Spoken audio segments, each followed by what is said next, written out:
नमस्कार। जय श्री राम। शिक्षाप्रद बोध कथाओं के क्रम में 12वां भाग आज चल रहा है। आज हम एक छोटी सी बोध कथा सुनेंगे कि भाव से सर्वस्व अर्पण करने पर ही भगवान जो है प्रकट हो जाते हैं। मुख्य है भाव। भाव होना ज़रूरी है। अगर भाव नहीं है, आप सब कुछ कर रहे हैं लेकिन आपका मन उसमें नहीं लगा हुआ है, भाव सही नहीं है, भाव आपका शुद्ध नहीं है, तो उसमें संदेह हो जाता है उसकी फल की प्राप्ति में। ये पुराणोक्त कथा है। एक समय की बात है,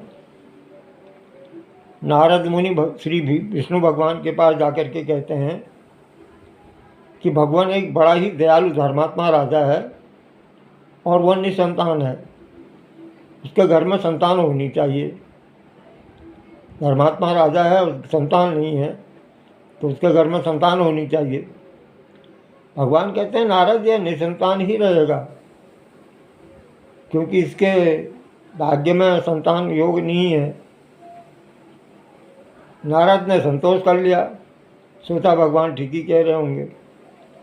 कुछ दिन बाद एक भक्त, परंतु एक गरीब जो है एक भक्त था, तो वह राज दरबार की तरफ गया और आवाज़ लगाता है कि जितनी रोटी दो उतने पुत्र लो,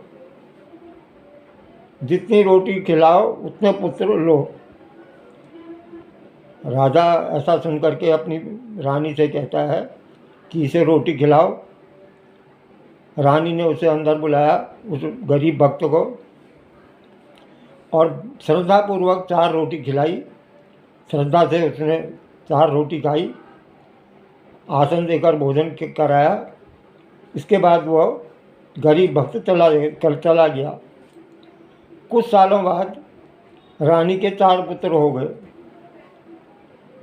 इसके बाद कुछ समय बाद ही नारद जी मृत्युलोक में भ्रमण करते हुए उस राजा के महल में पहुँचे और पूछते हैं, राजन, ये पुत्र किसके हैं? राजा कहता है, मुनिवर, ये मेरे ही पुत्र हैं। नारद सोच में पड़ गए। जब मैंने प्रभु से कहा था कि इन्हें संतान होनी चाहिए, तो उन्होंने मना कर दिया था। उन्होंने कहा था कि इसके भाग्य में संतान है ही नहीं। उन्होंने निसंतान होने की बात कही थी। इसके बाद नारद जी वहाँ से चले जाते हैं। कुछ दिन बीतते हैं। कुछ दिनों बाद भगवान नारद जी को बुलाकर कहते हैं कि नारद, मेरे पेट में बहुत तेज दर्द हो रहा है। तो नारद कहते हैं, इस दर्द का क्या निवारण है?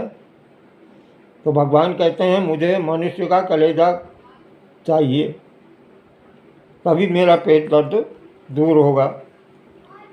नारद जी कहने लगे, भगवान, आपके लिए कौन नहीं मिटेगा? कौन आपको अपना कलेजा नहीं दे देगा? आपके लिए तो ये दुनिया रात दिन आपका नाम लेती है। कई तो आपके लिए रोते हैं और भजन में लीन रहते हैं, भजन कीर्तन करते हैं, तो कौन नहीं देगा आपको कलेजा? नारद जी ने एक हाथ में कटार लिया और दूसरे हाथ में कटोरा लिया, ताकि उसमें कलेजा ला सकें, कटार से कलेजा काट सकें। तो पृथ्वी पर आकर के नारद जी जो है भ्रमण करने लगे, घूमने लगे जगह जगह,